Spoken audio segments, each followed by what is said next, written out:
വയനാട്ടിലെ നരഭോജിക്കടുവയെ പിടികൂടാനാകുമോ? കണ്ടെത്തിയാൽ ഉടൻ മയക്കുവെടിവെക്കും. മരിച്ച രാധയുടെ മൃതദേഹം സംസ്കരിച്ചു. മാനന്തവാടിയിൽ ഹർത്താൽ.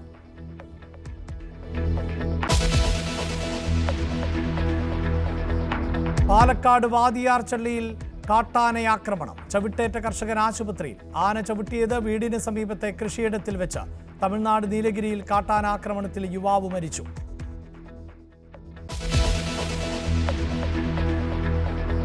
കൂത്താട്ടുകുളം കടത്തിക്കൊണ്ടുപോകൽ വിവാദത്തിനിടെ CPIM എറണാകുളം ജില്ലാ സമ്മേളനത്തിന് തുടക്കം. M വി ഗോവിന്ദൻ പ്രതിനിധി സമ്മേളനം ഉദ്ഘാടനം ചെയ്തു. പങ്കെടുക്കുന്നത് 417 പ്രതിനിധികൾ.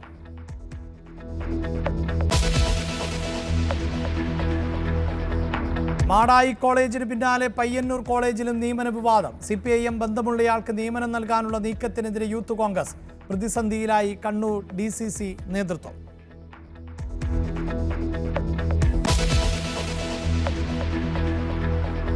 CPIM ഭരിക്കുന്ന നേമം സഹകരണ ബാങ്കിൽ നിക്ഷേപകർക്ക് പണം കിട്ടാതായിട്ട് 7 മാസം.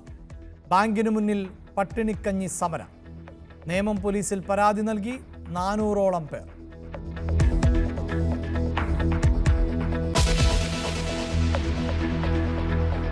പത്തനംതിട്ടയിൽ മദ്യപാനത്തെ തുടർന്നുണ്ടായ തർക്കത്തിൽ സുഹൃത്തിനെ കൊലപ്പെടുത്തി. മരിച്ചത് കലഞ്ഞൂർ സ്വദേശി മനു. പ്രതി ശിവപ്രസാദ് പിടിയിൽ.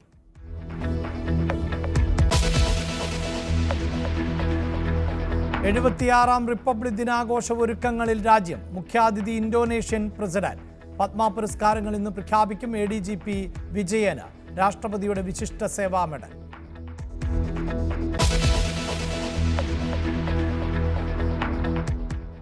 ബന്ദികളുടെ മോചനം തുടരുന്നു.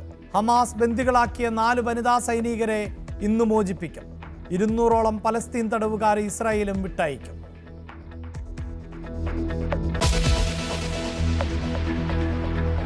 ഇന്ത്യ ഇംഗ്ലണ്ട് രണ്ടാം T20 ഇന്ന് ചെന്നൈ. രവി ബിഷ്ണോയ്ക്ക് പകരം മുഹമ്മദ് ഷമി ഇന്നിറങ്ങും. പരമ്പരയിൽ ഇന്ത്യ 1-0 മുന്നിൽ.